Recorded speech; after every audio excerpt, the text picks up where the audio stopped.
ዛሬ በዋናው መልእክታችን መናገር የምፈልገው በቀጥታ ለወጣቶች በተለይም ደግሞ ለተማሪዎች ነው። ትምህርት ላይ ላላችሁ ለእናንተ ዋነኛ ነገር መናገር እፈልጋለሁ። 3 ነጥቦችን ብቻ። አንደኛ፣ የትምህርት ቤት ውጤታችሁን የሚወስነው በዋናነት አይኪዋችሁ በጣም ብሪሊየንት መሆናችሁ አይደለም። ያ አስፈላጊ ነው። ነገር ግን በዋናነት የሚወስነው ግን ዲሲፕሊናችሁ ነው፣ ሰልፍ ዲሲፕሊናችሁ ነው። ከክፍል 1ኛ፣ 2ኛ፣ 3ኛ የሚወጡ የተሻለ ውጤት የሚያመጡ ልጆች አሉ አይደለም? እነሱ በአብዛኛው እውነት ነው፣ አንዳንዶቹ በጣም ብሪሊየንት ናቸው፣ አንዳንዶቹ ሃይ አይኪው አላቸው። አብዛኛውን ጊዜ ግን የተሻለ ውጤት ከናንተ የሚያመጡት ሰልፍ ዲሲፕሊን ስለሆኑና ጠንክረው ስለሚያጠኑ ነው። እኔ ተማሪ ያለው ሃይ ስኩል በጣም ነበር የምሰራው፣ ግን ከ10ኛ ክፍል ወደ 11ኛ ክፍል ሳልፍ ቀድሜ ክረምት ላይ የ11ኛ ክፍልን ትምህርት አጠናለሁ። ከዛ ደግሞ ክላስ ሲጀመር ጥናት የምጀምረው ፈተና ሲደርስ ሳይሆን ትምህርት የተጀመረበት ቀን ነው ማንበብ የምጀምረው።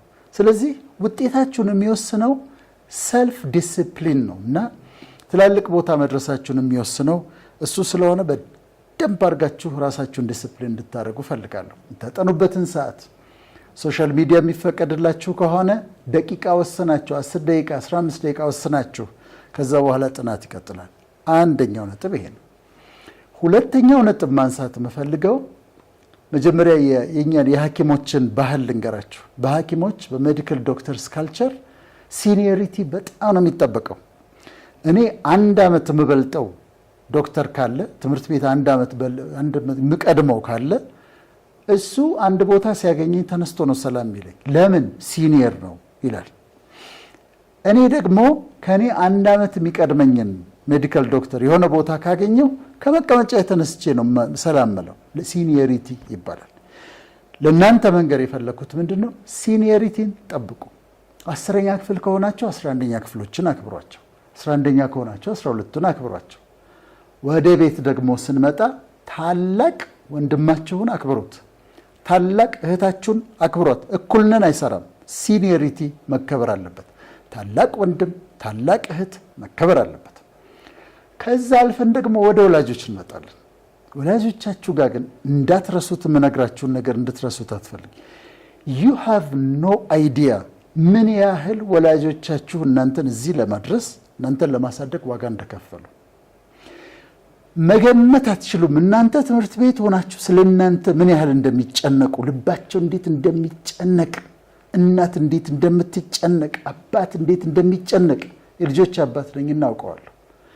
ያንን ወቁ። የተከፈለላችሁን ዋጋ ወቁ። ወላጆቻችሁ ዋጋ እንደከፈሉ ወቁ እና ደግሞ በጣም ስለእናንተ እንደሚጨነቁ ወቁ። ስለዚህ አታስጨንቋቸው። don't be part of the problem። ሌላ ችግር አትጨምሩባቸው። በተቻለ መጠን እንዳይጨነቁ፣ በተቻለ መጠን እንዳያስቡ፣ በተቻለ መጠን በእናንተ ደስ ብሏቸው እንዲኖሩ አድርጓቸው ወላጆቻችሁን። ይሄንን በፍጹም እንዳትረሱ ትፈልጋለሁ። አጭር መልእክት ነው። 3ኛ፣ ትምህርት ቤት ውስጥ ስትማሩ ከተለያየ ትምህርት ቤት ስለምሰማ ስለሚደርሰኝ ነው ሪፖርት። ትምህርት ቤት ውስጥ ስትማሩ በአስተማሪ ላይ አትቀልዱ። አስተማሪ እያስተማረ አታውሩ፣ አትሳቁ፣ አታሹፉ።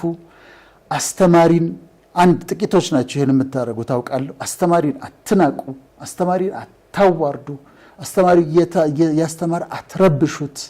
እና ይሄ በፍጹም መስተካከል ያለበት ነገር ነው። ይሄንን እንደው የልመና ያህል ነው መጠይቃችሁ፣ የልመና ያህል አስተማሪዎቻችሁ እያስተማሩ አታሹፉባቸው፣ አታላግጧቸው፣ አትስደቧቸው።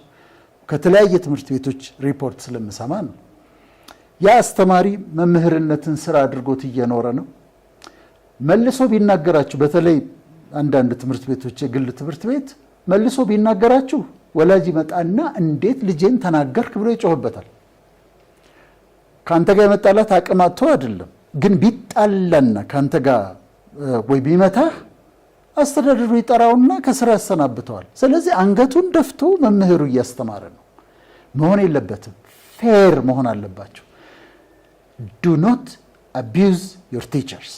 abuse አታርጓቸው። በቃ ክላስ ውስጥ ነው ያላችሁት። ሳታሾፉ፣ ሳትገልዱ፣ በአስተማሪው ላይ ሳትቀልዱ ትምህርትን ተማሩ። ለእናንተም ጥሩ ይሆናልና አስተማሪዎቻችሁን እንድታከብሩ በጣም በጣም ልጠይቃችሁ ፈልጋለሁ። ስለዚህ ሰልፍ ዲሲፕሊን መድረስ የምትፈልጉበት ቦታ የምትደርሱት ተማሪዎች፣ ወጣቶች በሰልፍ ዲሲፕሊን ነው።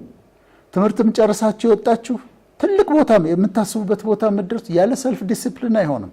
ስለዚህ ዋነኛ መልእክታችሁ፣ የህይወታችሁ መመሪያ ሰልፍ ዲሲፕሊንን ራሳችሁን የምትገዙበትን ስርዓት አድርጋችሁ ቆጠሩት።